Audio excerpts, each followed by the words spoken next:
Buenas tardes a todos. Ya es pasado meridiano. Gracias a Dios nuevamente por la oportunidad de poder estar juntos, reunidos. Gracias a Dios porque nos permite esa bendición y esa libertad de poder reunirnos, de poder congregarnos para alabar su nombre y para escuchar también el mensaje que Él tiene para nosotros. El día de hoy no me toca a mí compartir. Dios es bueno y Dios nos ha preparado a un mensajero muy especial y para mí es un honor y un gusto poder presentarlo a toda la iglesia.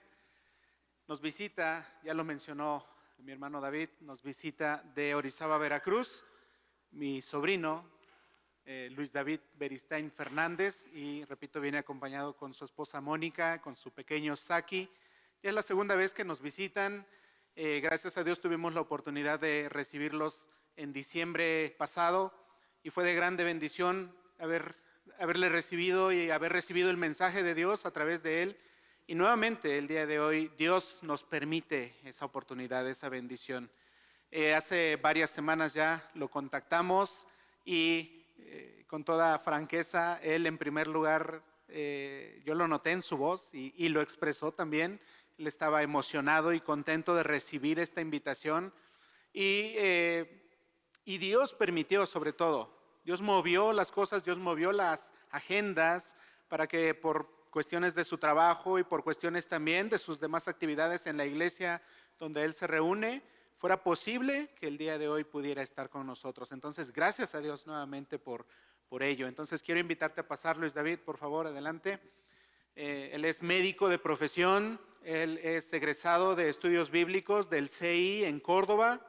Actualmente está estudiando nuevamente posgrados de estudio bíblico ahí mismo en el CI.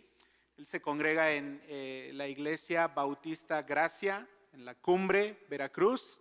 Es parte del ancianato de esa iglesia y él participa activamente en esa iglesia y damos gracias a Dios por su vida y porque Dios le está usando para su gloria. Y el día de hoy ese es el propósito, usarle para su gloria y para bendecir a nuestra iglesia. Gracias Luis David por acompañarnos, gracias Moni, gracias Saki, y te invito a que hagamos una oración para iniciar este momento y para pedir la guía y la dirección de Dios nuevamente. Así que les invito a que oremos, hermanos.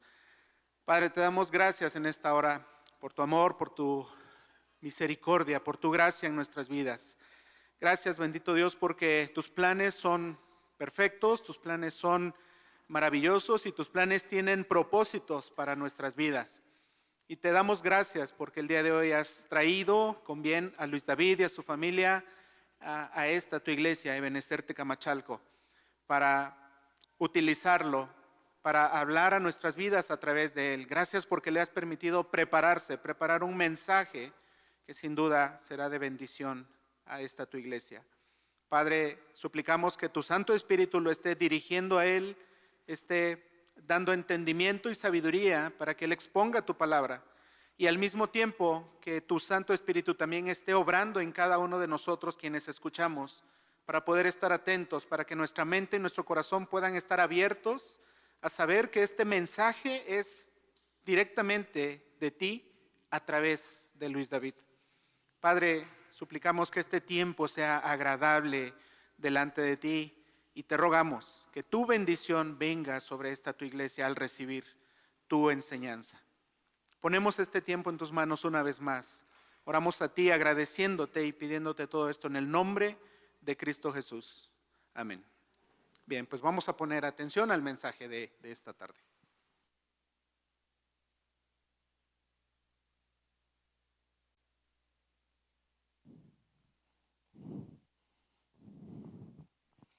Buenas tardes, mis hermanos.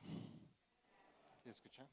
Les voy a tomar una agüita de una vez porque pues de verdad que sí es un honor, un privilegio y un gusto para mi familia y para mí poder estar aquí frente a ustedes. y les agradezco mucho esta oportunidad, pero principalmente pues a Dios, porque Él es quien merece ser exaltado en primer lugar, el que nos permite poder tener lo que sea que pueda yo compartirles. De verdad, y siéndoles bien sincero, yo me conozco. No hay nada que yo tenga para aportarles a ustedes, mis hermanos. Sin embargo, la palabra de Dios sí lo tiene para nuestras vidas, un mensaje muy específico para cada uno de nosotros. Porque aunque yo no los conozco a todos, y a los que conozco no los conozco al 100%, a mi familia un poquito más, pero el Señor sí conoce cada una de las circunstancias y situaciones por las cuales tú estás aquí esta mañana. Yo no sé si tuviste una buena mañana, si te despertaste con el pie derecho o con el izquierdo, pero el Señor sí lo conoce. E incluso podemos saber que el Dios tan grande que tenemos controla absolutamente todas las cosas para que este día tú estés aquí y puedas escuchar este mensaje. Y si hay algo que en estas fechas se recuerda muchísimo, bueno, todos conocen que hoy es el domingo conocido como el Domingo de Ramos. Y este relato o lo que se celebra en estos días, es un relato bíblico que nosotros podemos no solamente encontrar en la Biblia, sino además, y algo muy característico que quiero que enfaticemos, es que esto puede ser rastreable en la historia de la humanidad. Eso es algo muy importante, porque no estamos hablando de un cuento como de mitología o de alguna historia que nos contaron y que no es posible saber si fue cierta o no. Este es un relato que nosotros podemos recurrir a libros históricos dentro de la Biblia, pero también fuera de la Biblia, para poder conocer cómo se dieron estos sucesos. Y específicamente en la Biblia lo relata en Juan capítulo 12. Todo lo que esta semana llevamos como recuerdos, celebraciones, lo narra desde el capítulo 12 en adelante y no lo vamos a leer todo, pero a partir del 12, si gusten, no se preocupen, no vamos a ir específicamente a leer algunos pasajes porque, les digo, son bastantes capítulos. Y todo lo que esta semana se conmemora es este relato desde la entrada triunfal, el momento en el que Jesús, la Biblia lo relata con esta frase tan fuerte, afirmó su rostro y empezó a ir hacia Jerusalén. Y toda esta historia, todos estos acontecimientos, lo que Él habla con sus discípulos, las circunstancias que van aconteciendo, conmemoran esta semana previa a lo que conocemos como el Viernes Santo y posteriormente el Domingo de Resurrección. Eventos, otra vez, históricos que nosotros podemos corroborar. Nosotros los celebramos de acuerdo a nuestras fechas, ellos tienen otro calendario, pero podemos recordar que todo lo que la Biblia nos menciona al respecto son eventos históricos. Y sentando esto como nuestra base para poder empezar este tema, quisiera recordar un poquito de lo que leímos. Vimos ahorita en Isaías la lectura que tuvimos acerca de esta descripción, pero esta es una descripción que no se está haciendo en los días en los que Jesucristo estuvo aquí en la tierra, sino que esta es una descripción que se hizo cientos de años antes, cerca de 700 años antes, por el profeta Isaías acerca de lo que iba a acontecer. Eso es una profecía. Está narrando cosas que apenas iban a suceder. Y lo que narra es demasiado específico como para atribuirlo a cualquier otro evento. De hecho, este mismo capítulo de Isaías normalmente en las Biblias judías es eliminado de ellas porque no se encontraba en los registros históricos anteriores. Sin embargo, hay muchos videos por internet de gente cómo reacciona ante la lectura de este capítulo en específico. Y cómo la reacción más inmediata es, esto habla del Nuevo Testamento, esto está hablando de este Jesús del que nosotros no tenemos ninguna relación. Y seguramente está hablando de él y lo escribieron después de que acontecieron esos sucesos. Después del año 0, después del año 1, quizá por ahí del siglo 3, 10, más adelante. Pero la reacción de ellos al saber que pertenece a lo que ellos conocen como la Torá o el Antiguo Testamento es increíble porque narra con demasiada exactitud todo lo que Jesucristo padece en estas fechas, o lo que conmemoramos en estas fechas. Ahora, la razón de todo esto, y la última vez que estuve con ustedes pudimos ver un poquito al respecto, de cuál es la razón detrás en esa ocasión, pues de la Navidad, ¿no? ¿Por qué Jesucristo tendría que venir? Y les hablaba yo de un poderoso Salvador. En esta ocasión traigo la continuación de ese mensaje.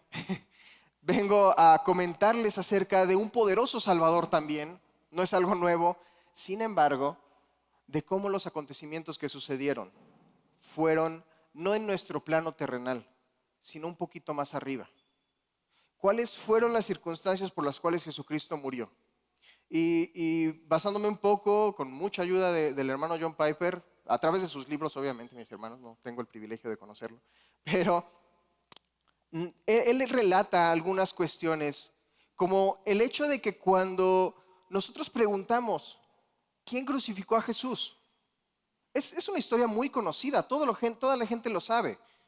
Y normalmente tienes una respuesta para esta pregunta. Y algunos podrán decir, bueno, fue el Imperio Romano. Bajo el Imperio Romano, Jesucristo fue crucificado.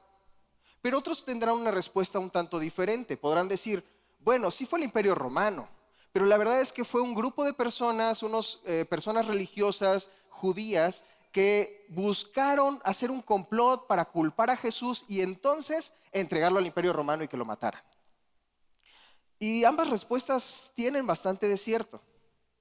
Pero detrás de todo eso, si estamos considerando que hay un Dios que es, como ya lo hemos cantado, que está por sobre todo y que controla absolutamente todas las cosas, no podemos negar el hecho de que la crucifixión de nuestro Señor Jesucristo tuvo que haber sido parte del designio de Dios. No solamente parte del designio de Dios como algo que Él está permitiendo que suceda, sino que la Biblia en muchísimas ocasiones lo va a referir como algo que el Señor, que Jehová estaba incluso planeando. Y esto llega a ser un poquito desconcertante para nosotros, porque ¿cómo es que Dios va a entregar a su propio Hijo para morir de una forma tan horrible? Y eso no nos cuadra con el Dios amoroso que muchas veces queremos que nos prediquen. Sin embargo, lo que la Biblia menciona es sumamente claro. Y de eso es de lo que quiero hablarles en esta mañana.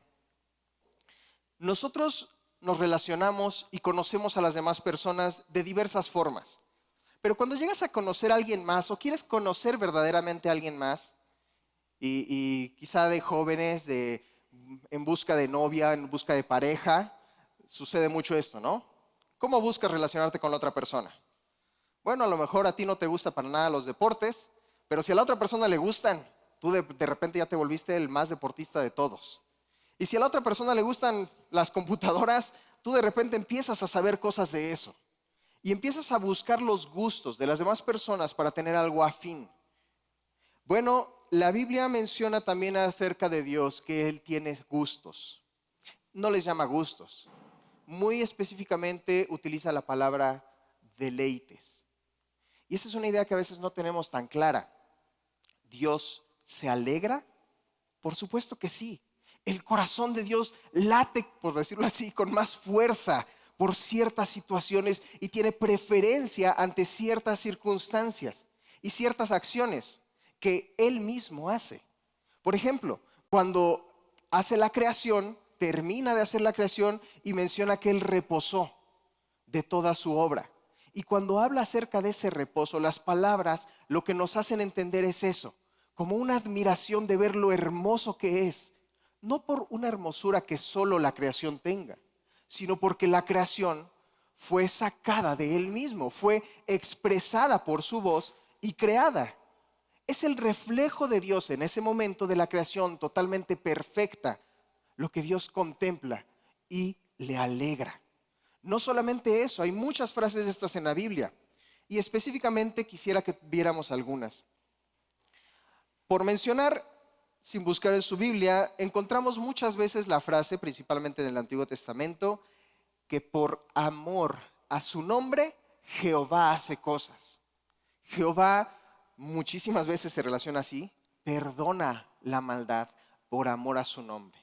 Pero que también por amor a su nombre va a rescatar a algunas personas, o va a salvar a algunas personas, o va a hacer ciertas cosas, todo con este motivo, por amor a su nombre. Y esto es algo que quiero que entiendas lo que sucede.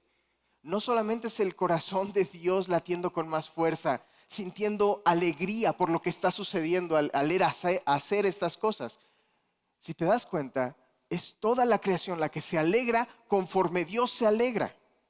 Así es como estamos diseñados. También encontramos frases para que conozcan que yo soy Jehová. Y muchas veces las encontramos, por ejemplo, cuando hablamos de las 10 plagas de Egipto, que hace estas cosas para que su nombre sea conocido y para hacerse un nombre entre las naciones. Y con tal de eso, Jehová empieza a hacer cosas. Y esto es algo más de lo que encontramos como el motivo de que Jehová se deleita en su nombre, en que su nombre sea conocido, en que su nombre sea expandido. Vaya, el evangelismo y lo que estamos haciendo, el reunirnos, tiene como motivo principal esto mismo, que su nombre sea conocido. A Jehová, a Dios, le agrada eso. No solamente esto, los judíos tenían en cuenta el nombre de Dios como algo tan especial que, por ponerte un ejemplo, ni siquiera podían escribir con la misma tinta el nombre de Dios que con la tinta que escribían todo lo demás. Se tenían que hacer rituales extremos de bañarse, de tomar otra pluma. De hecho, ni siquiera podían pronunciar el nombre de Dios, ni siquiera podían escribirlo. Por eso es algo que se ha perdido con el paso del tiempo. Y tenemos versiones donde dicen Jehová o dicen Señor. Y así lo menciona la Biblia. Ellos tenían en tal estima lo que es el nombre de Dios, que simplemente el pronunciarlo se consideraba blasfemia. Cuando Jesús lo llega a hacer, como cuando dice yo soy, como en el arresto de Jesús, cuando lo van a buscar, Él les dice, ¿a quién buscan? Y ellos dicen a Jesús, y Él dice, yo soy. Lo que sucede cuando ellos escuchan esta frase es que se caen para atrás, y es impactante que alguien hubiera siquiera intentado utilizar esa frase. Sin embargo, Jesús la utiliza constantemente. El nombre de Dios no solamente es especial para Dios, para su pueblo elegido también resultó ser algo bastante especial. Y es algo que alegraba el corazón, o es algo que alegra el corazón de Dios, que su nombre sea reconocido.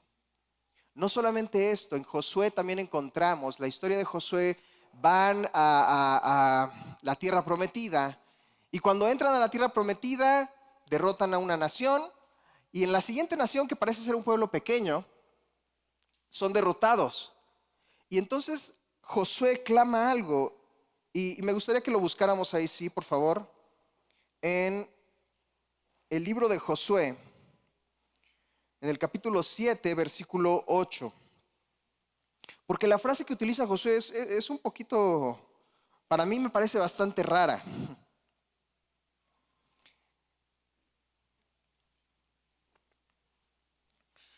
Josué, después de esta derrota, clama a Dios. Y lo que menciona ahí en Josué capítulo 7, versículo 8 es esto. Ay, Señor, ¿qué diré ya que Israel ha vuelto la espalda delante de sus enemigos? Porque los cananeos y todos los moradores de la tierra oirán y nos rodearán y borrarán nuestro nombre de sobre la tierra. Hasta ahí todo va bien, ¿no? Parece muy lógico. Nos mataron, perdimos esta batalla, ¿y qué va a pasar con nosotros? Todos los pueblos van a decir, no son tan fuertes, vamos contra ellos. Pero ve la frase que dice Josué después de esto. Y entonces, ¿qué harás tú a tu gran nombre?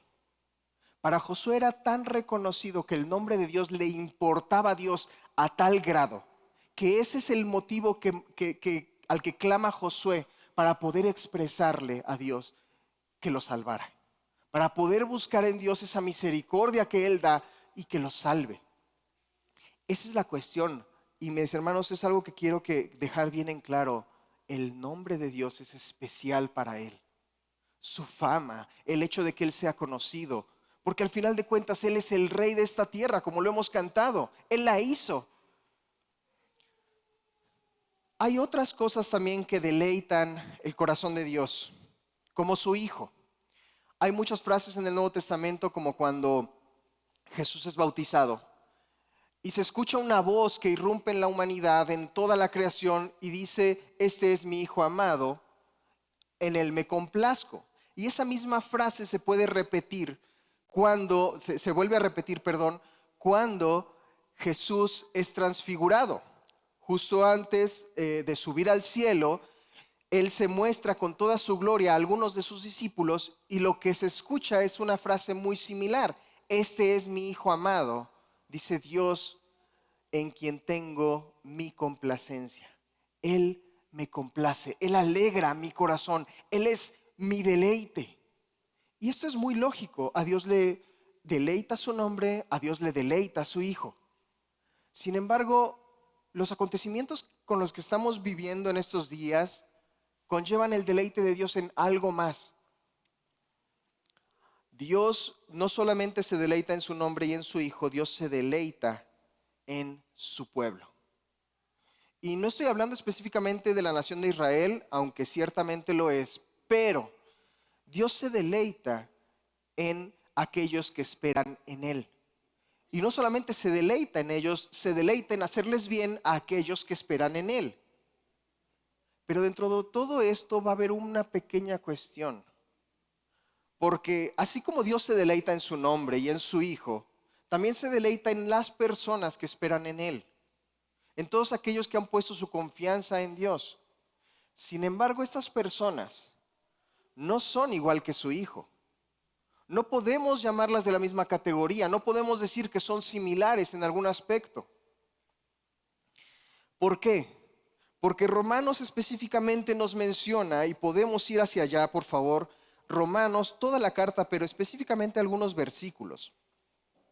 En Romanos, principalmente en el capítulo 5, vamos a ver el versículo 12. Y si quisiera que lo leyéramos juntos, por favor.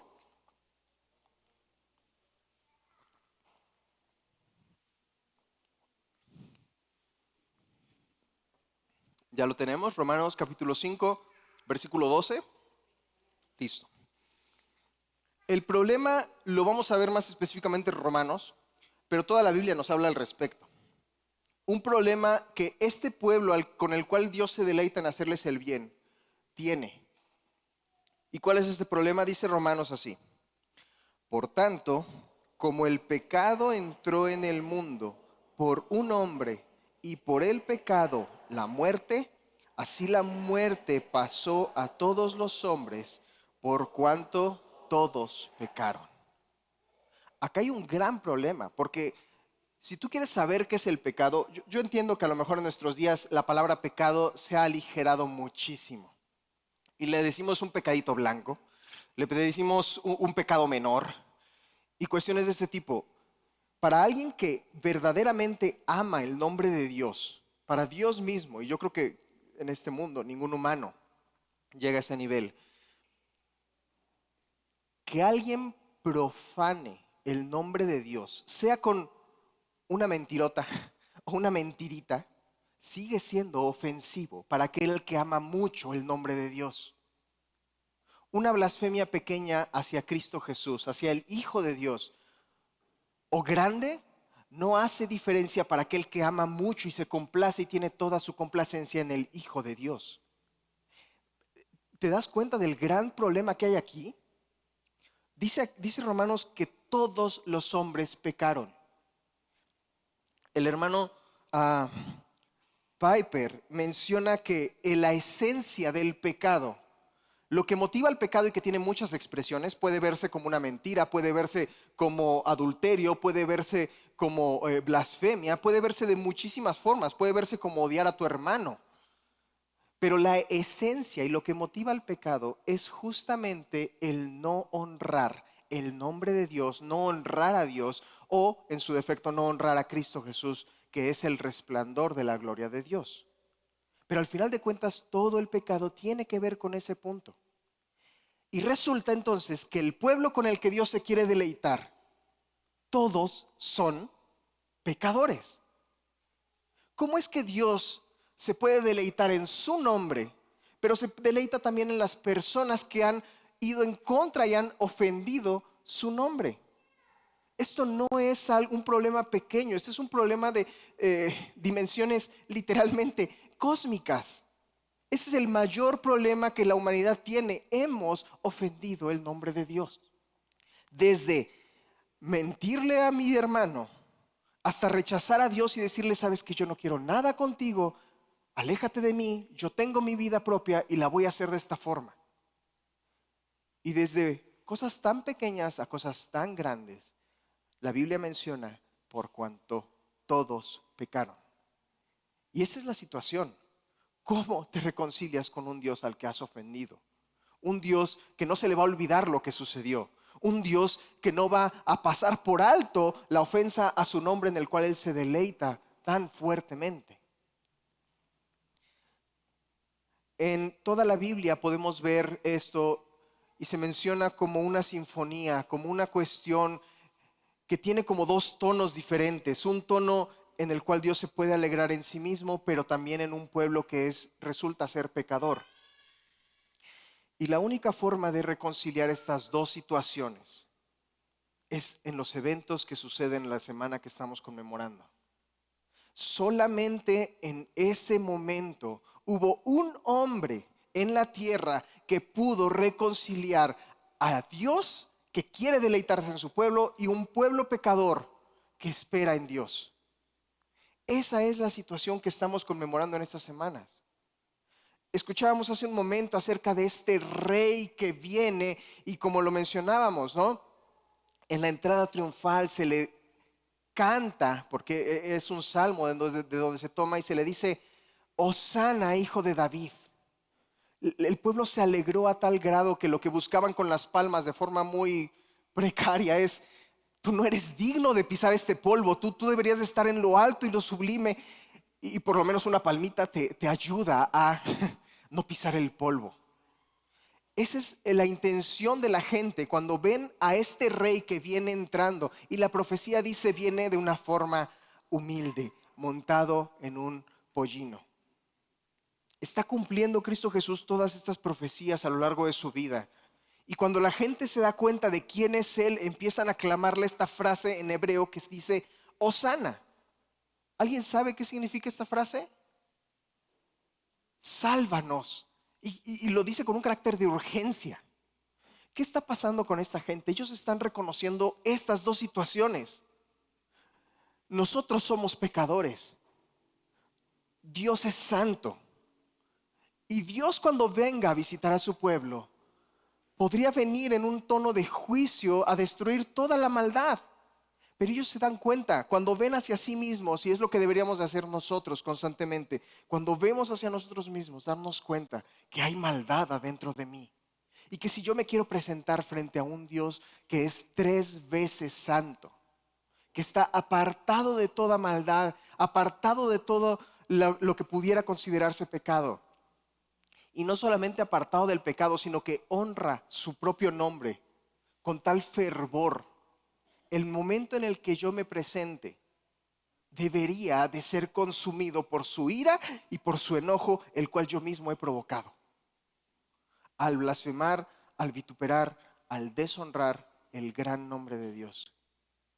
Eso mismo es lo que clama Isaías cuando se presenta o cuando se da cuenta que está frente a Dios. Dice en Isaías 6: ay de mí, porque soy un hombre muerto, porque yo he visto a Jehová, y para colmo es Jehová de los ejércitos. Él es poderoso, Él es un rey que viene y puede destruir. Y yo me estoy presentando frente a este Dios, y yo vivo en pecado, soy un hombre pecador y vivo entre hombres pecadores de labios inmundos. Ese pueblo que gritó Hosana, lo que está reconociendo es que necesita salvación, y que el único que la puede dar es este que viene sentado en el pollino. Es ese hombre que viene a reconciliar a Dios y a los hombres. Y muchos lo esperaban, no como un salvador humilde como lo acabamos de mencionar, sino más bien como un rey poderoso con el ejército y con grandes armas para derrocar imperios.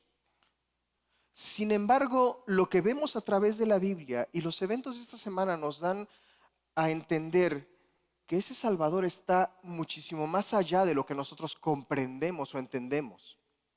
Quizá tú hoy vienes y quieres un Salvador de tus problemas, y probablemente esos problemas, seguramente muchos de nosotros, son financieros.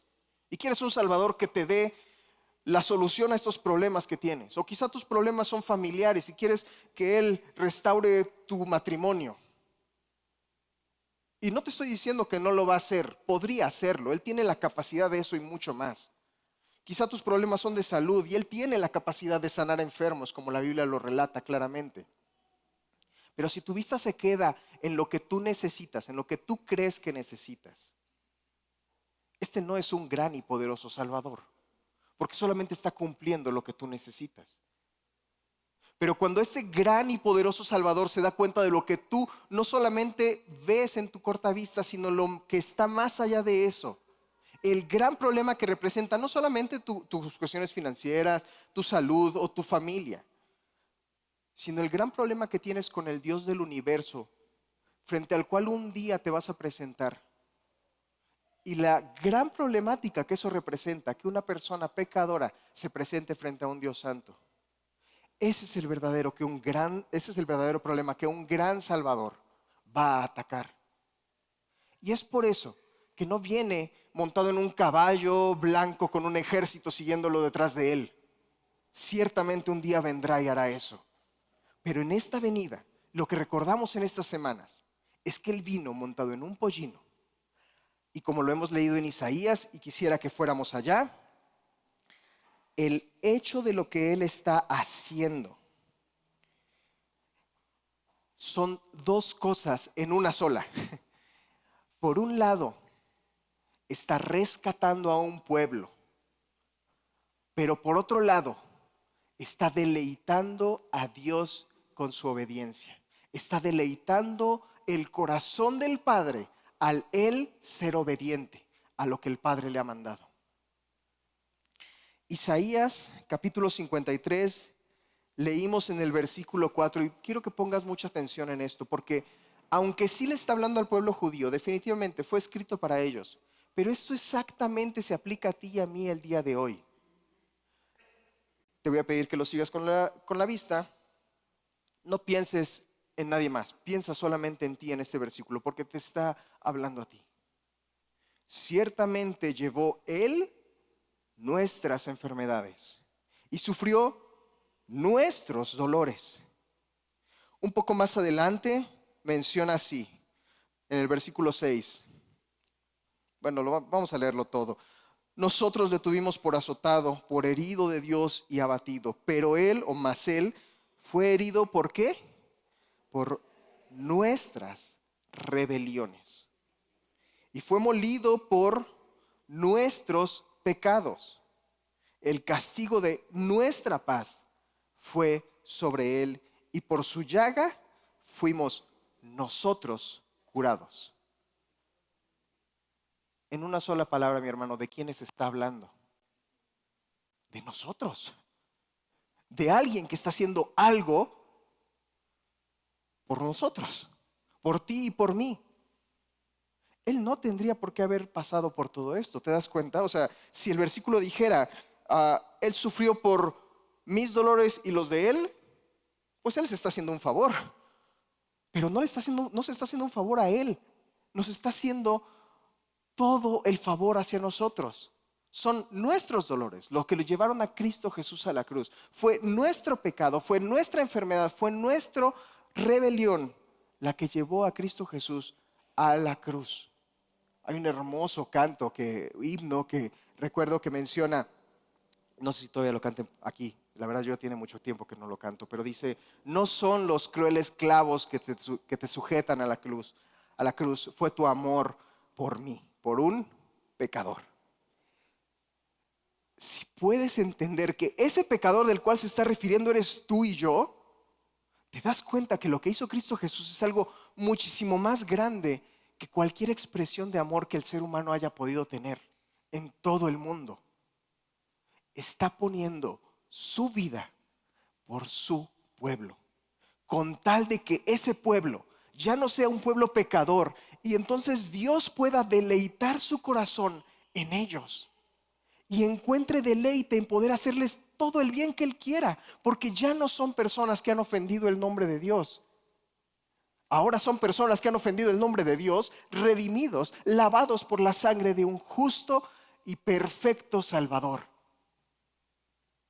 Eso es lo que conmemoramos en esta semana. Continúa Isaías diciendo: todos nosotros nos descarriamos como ovejas, cada cual se apartó de su camino, mas Jehová cargó en él el pecado de todos nosotros. Esta es la solución que Dios no solo plantea, planeó desde el principio de los tiempos.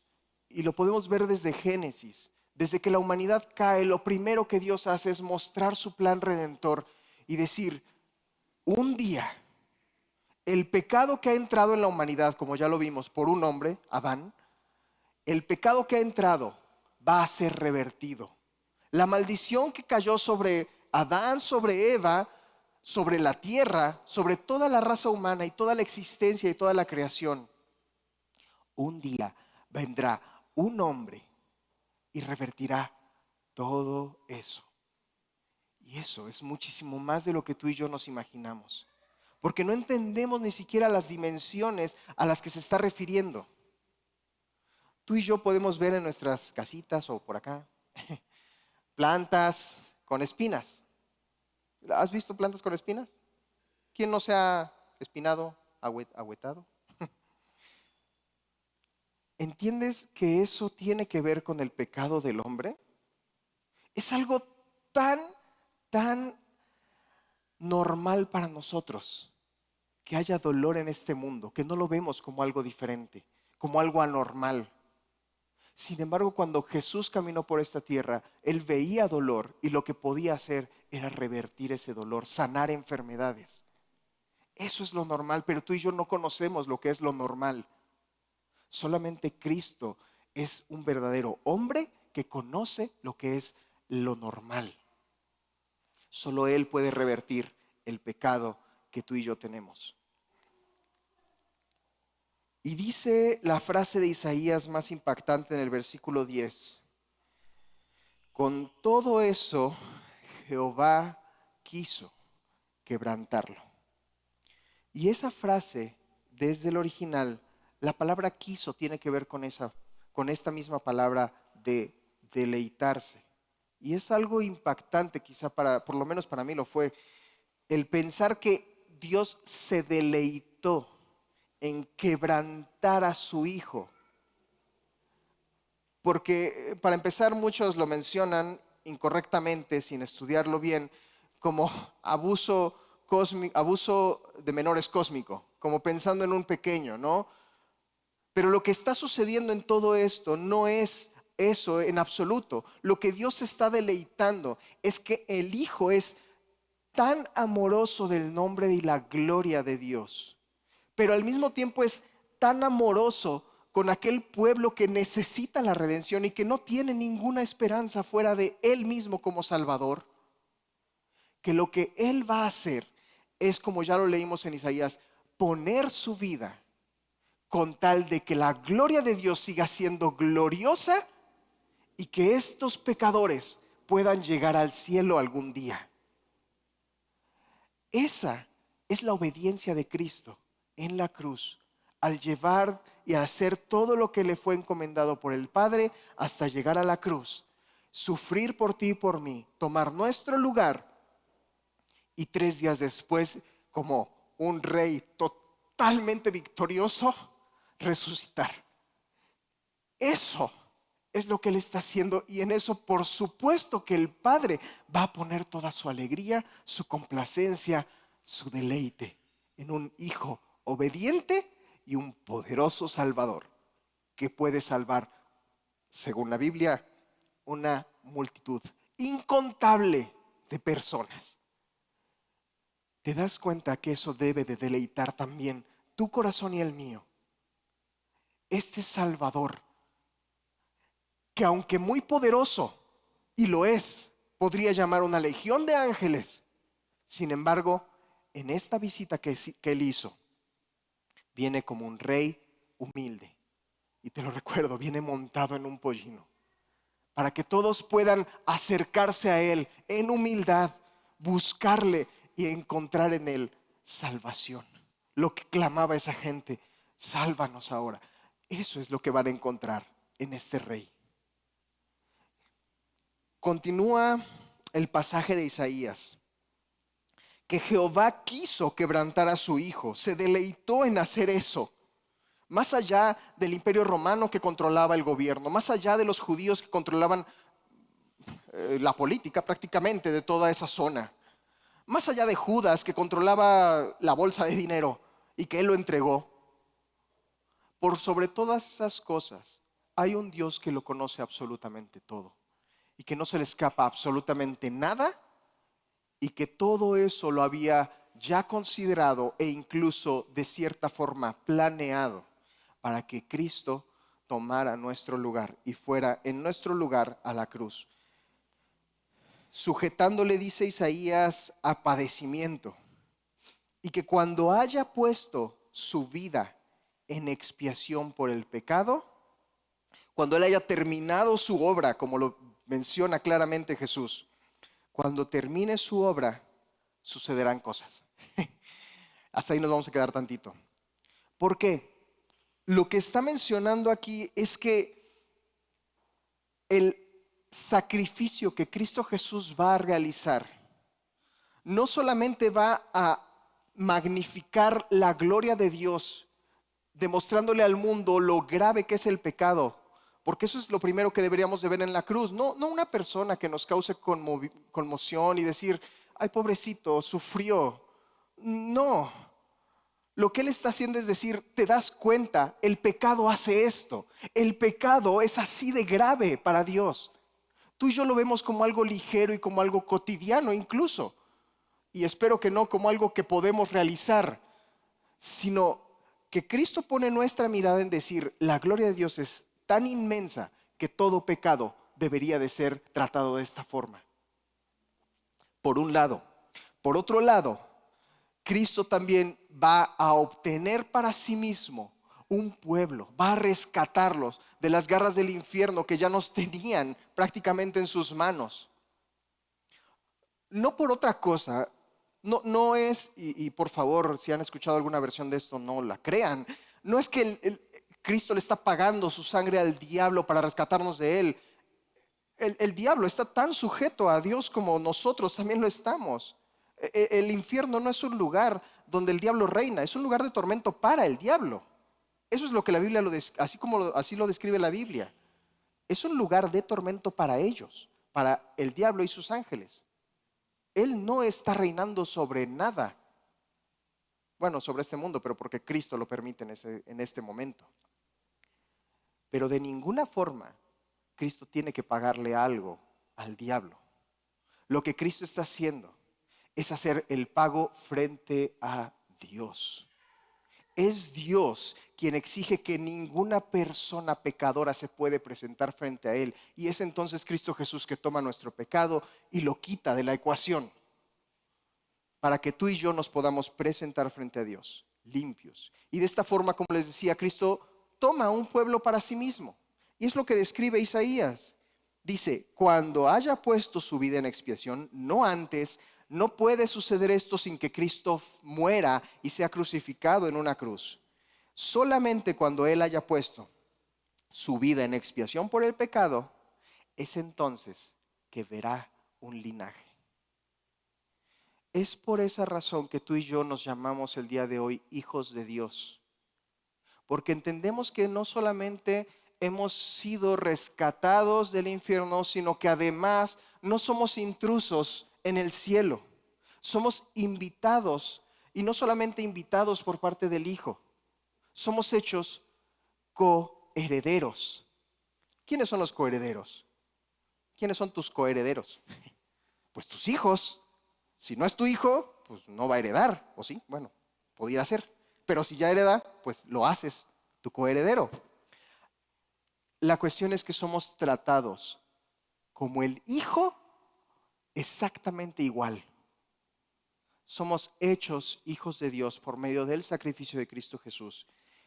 Y si tú tienes dudas de eso en tu vida el día de hoy, si tú no sabes si tú eres hijo de Dios, todo lo que he estado explicando en esta mañana es lo único que necesitas entender. Y de hecho muchísimo más simple que eso. El Evangelio es algo sumamente sencillo, pero sumamente glorioso y complejo al mismo tiempo. Cristo murió por ti. No hay condenación para aquellos que están en Cristo Jesús. Fuera de eso, no necesitas saber más. Si hoy tú tienes dudas y no sabes si eres hijo de Dios, ven a Cristo. Tómalo a Él como tu único y suficiente Salvador. Y date cuenta cuán grande ha sido el amor de Dios que dio a su Hijo en expiación por nuestros pecados. Ven a Él. Él está esperándote el día de hoy. Si estás aquí, de verdad, no sé las circunstancias en las que viniste, no sé en las circunstancias que te vayas, pero un Dios tan grande como este Dios sí lo sabe. Y no es casualidad en absoluto. Es así que Él obtiene un linaje. No solamente eso, dice que vivirá. Isaías, otra vez, capítulo 53, versículo 10, continúa diciendo: verá linaje y vivirá por largos días. Esta segunda gratificación que obtiene Cristo Jesús, recordemos, él ha expiado nuestro pecado, Él pagó con su vida nuestro pecado. Él está, de acuerdo a este versículo y en la descripción de los acontecimientos, en una tumba. Él está muerto en nuestro lugar. Pero la palabra y la profecía nos dicen que cuando Él haya puesto su vida en expiación por los pecadores, Él vivirá largos días. ¿Qué está hablando? Es la resurrección. Es lo que nos preparamos para celebrar. Que este Salvador no solamente viene y paga nuestra condena y nos deja como en ceros nuestra cuenta bancaria con Dios, ¿no? Y decir, ya no tengo deudas. No solamente pagó nuestra deuda, sino que además ganó todo el favor de Dios. Es lo que leímos hace un rato. Todo el deleite de Dios en su Hijo no solamente lo ha dado a cada uno de nosotros, sino que a Él, al revivir y al resucitar de entre los muertos, como lo hemos cantado, y lo cantamos muy claro hace ratito, Él vence a la muerte. Y espero que sepas que eso no es algo normal. Supongo que la semana que viene van a hablar un poquito más al respecto. Pero nadie regresa de la muerte. Yo soy médico y yo lo sé. He visto gente que resucita, pero es cuestiones de que no murió. Pero resucitar, regresar de la muerte, eso no es natural, eso no sucede. Por lo menos ni en los 2000 años de historia, ni hacia atrás.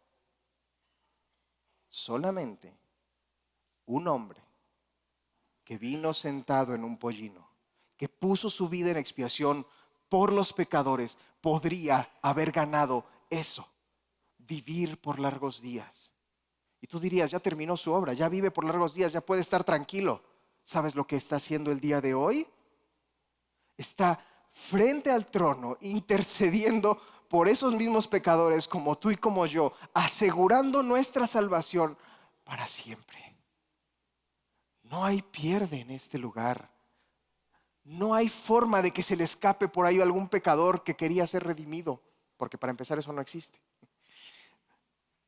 Pero todos los que Él salva, es seguro, es garantizado que los llevará hasta el cielo.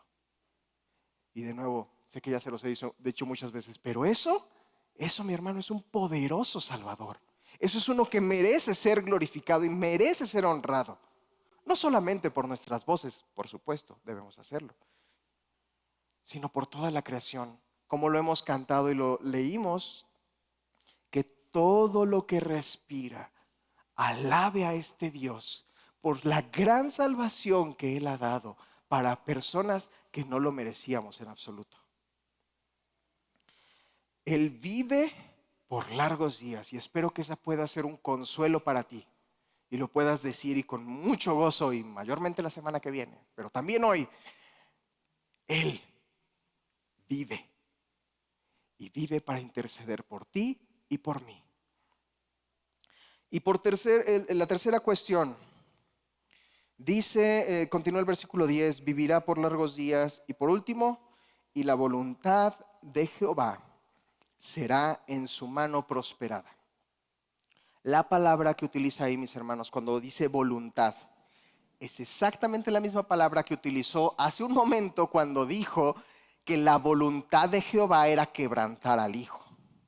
Y que el deleite de Jehová era quebrantar al Hijo. Bueno, la consecuencia de lo que está obteniendo Cristo Jesús es que va a tomar todo aquello que deleita a Dios y solamente en las manos de aquel que puso su vida, solamente en ese Salvador y en nadie más puede lograr algo que ni todo el universo junto podría hacer.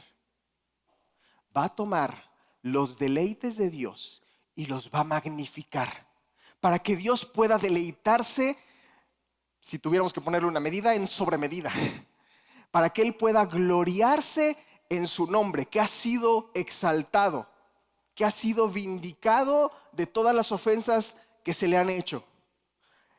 No solamente eso, sino tomar a ese pueblo ya redimido, ya comprado a precio de sangre, y que Dios pueda deleitarse en ese pueblo innumerable y gozarse con ellos juntos por toda la eternidad. Espero que puedas entender que eso tampoco lo entendemos. Días sin fin, gloria sin límites, eternidad con Dios, con aquel que te ha amado tanto. Y sé que estoy repitiendo lo mismo, pero es que es glorioso. Aquel que te ha amado tanto que dio incluso a su propio Hijo para que todo aquel que en Él crea no se pierda, sino que tenga vida eterna. Mi hermano, una pregunta ya para terminar. ¿Qué es la vida eterna? ¿Qué hace a la vida? Tú y yo sabemos lo que es la vida, pero ¿vida eterna? ¿Qué hace a la vida vida eterna? Bueno, el componente eterno, ¿no? ¿Y dónde encontramos eternidad? Aquel que murió, pero hoy vive. Eso es eternidad. Estar con Él. Él es la vida eterna. No es una vida sin problemas, sin enfermedades, sin preocupaciones. Eso no es vida eterna. Eso es vida sin enfermedades, ni preocupaciones, ni muerte quizá. Pero vida eterna, vida en plenitud, vida que tú y yo no entendemos, solamente la podemos encontrar en Cristo Jesús, en aquel que vino, vivió y murió por nosotros, pero que hoy está a la diestra del Padre, exaltado en gloria, recibiendo toda la alabanza que Él merece, a quien nosotros también debemos adorar por siempre, por la gran salvación que Él ha dado para su pueblo. Eso es lo que estamos conmemorando en estas semanas. De eso se trata, el reconocer que un día en la historia, un hombre en Jerusalén, rastreable por todos los medios que tú quieras, históricos, geográficos, lo que quieras, él vino y murió bajo el Imperio Romano. Y entendiendo lo que acabamos de leer en la Biblia, fue Dios quien quiso ponerlo en tu lugar para un día poder llevarnos a ti y a mí a la gloria con Él y poder honrar al Cordero que fue inmolado. Porque Él es grande, porque Él es bueno, porque Él es glorioso y porque Él es, otra vez, un poderoso, suficiente, majestuoso y magnífico Salvador. Y eso es un Salvador, el que tú y yo, quizá no el que queríamos, pero definitivamente aquel Salvador que tú y yo necesitábamos. Mis hermanos, eso es lo que quería compartirles en esta tarde. Les voy a leer por último un versículo. Vamos a Juan, por favor, capítulo 17. Es una frase del hermano Piper y un versículo. Y ya, de verdad. La frase del hermano Piper menciona esto. Cuando el Hijo voluntariamente tomó el sufrimiento de esa recompensa en sí mismo, es decir, cuando iba caminando a la cruz, y no es solamente el camino a la cruz, les mencioné hace un momento, desde antes de ir hacia Jerusalén, cuando caminaba hacia Jerusalén, él estaba decidido a lo que iba a pasar. Hay una frase que le menciona a Pedro cuando lo están arrestando y le dice: Pedro, ¿acaso la copa que mi padre me dio no la voy a beber? ¿Te das cuenta? Él estaba determinado a esto. Dice el hermano Piper: cada pisada en su camino al Calvario resonó a través del universo entero con esta frase: la gloria de Dios tiene un valor infinito. Y Juan capítulo 17, versículo 3 y 4 dicen así. Leámoslo juntos, por favor. Dice: esta es la vida eterna, que te conozcan a ti, el único Dios verdadero, y a Jesucristo, a quien has enviado. Yo te he glorificado en la tierra, he acabado la obra que me hiciste. Hasta ahí está bien, mis hermanos. Esa es la motivación de Cristo Jesús en esta última semana que nosotros recordamos. Esa es su pensamiento al Calvario. No es alguien presa de las circunstancias ni del imperio romano. Es un Salvador que tiene todo bajo su control, incluso su muerte. Espero, mis hermanos, que esto sirva para que encontremos a Cristo como más hermoso de lo que antes y podamos ver en Cristo ese Salvador que necesitamos y podamos glorificarlo constantemente y recordar cuán grande es Él. Eso es todo, mis hermanos, les agradezco.